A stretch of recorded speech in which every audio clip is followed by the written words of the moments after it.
Now to our exclusive CBS 2 investigation. A law was being broken, and we knew it. Yet we were met with more than a month of responsibility ping-pong from the powers that be. The law in question, to protect the information of child sex assault victims, the most intimate case details. We believed we shouldn't have access to it. And we were right. A clip here, a snip there. Cuts cut to cut out kid figures. A hue whisked here, blush brushed there. Each depicts a child whose story we shouldn't be able to tell. While innocently colored in, they represent innocence lost. She was 14, a man she trusted. She was 8, he was grandpa. The youngest 5, in her bedroom, she relives it every day. All sexually assaulted. While we chose colored-in crafts to protect them, they are failed by something very black and white, a state law. Appalled. A law which states little victims' Little girl became pregnant. personal information stays private. Little girl became pregnant. I'm shocked. I'm truly shocked.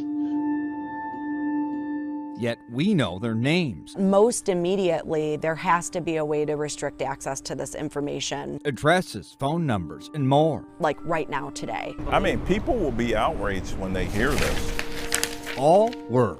Looks like this guy was on parole. This guy sexually assaulted 2 family members. This was the ex-fiance. Except for the very gatekeepers of the information. Pretty sick. Illinois Statute, Chapter 725, Section 190/3, the Privacy of Child Victims of Criminal Sexual Offenses Act, passed into law in 1986, states clearly such court records shall be restricted to exclude the identity of any child who is a victim of such criminal sexual offense, restricted to only officers of the court, lawyers, judges, etc. Restricted, we presumed, by the guardian of such information, retiring Circuit Court Clerk Dorothy Brown, who, per her website, respects your privacy and is committed to protecting it. She was 7, he was 66. So how do you explain Series of 6 years. these? This guy sexually assaulted 2 family members. 21 victims. The backstory. How many of you were sexually assaulted in the city of Chicago? All of you. How many of those cases were solved? None. A 2019 CBS 2 investigation found Chicago has an abysmal sexual assault solve rate. 1 month after I moved here, right out of college, I was so excited. And I hate it here now. And no one's even tracking it. A percentage of how many rape cases are cleared, got convictions. So we tried, reviewing every case in 1 year at the Daly Center's public access terminal. Excuse me? There, we found what we shouldn't. 21 names, 17 cases, ages 5 and up. Raped, sexually assaulted, photographed, and on. I'm not your typical clinical psychologist. Professor Alana Newman. The work that I do is really on both respecting the dignity of victims and survivors of terrible events and the importance of journalists telling ethical, responsible stories about that. After speaking with the professor, we decided not to reach out to the victims.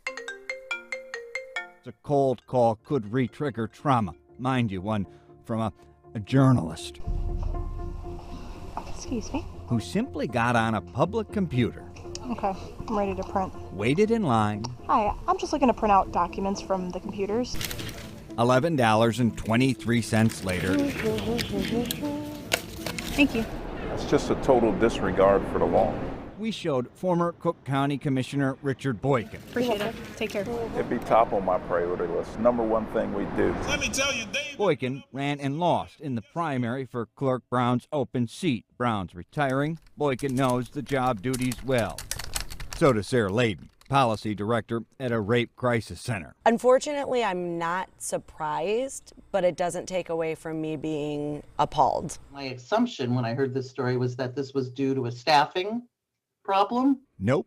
It was an error. Nope. And that it would be fixed. Didn't do that. I'm truly shocked. What isn't so clear in the law is who's supposed to fix it.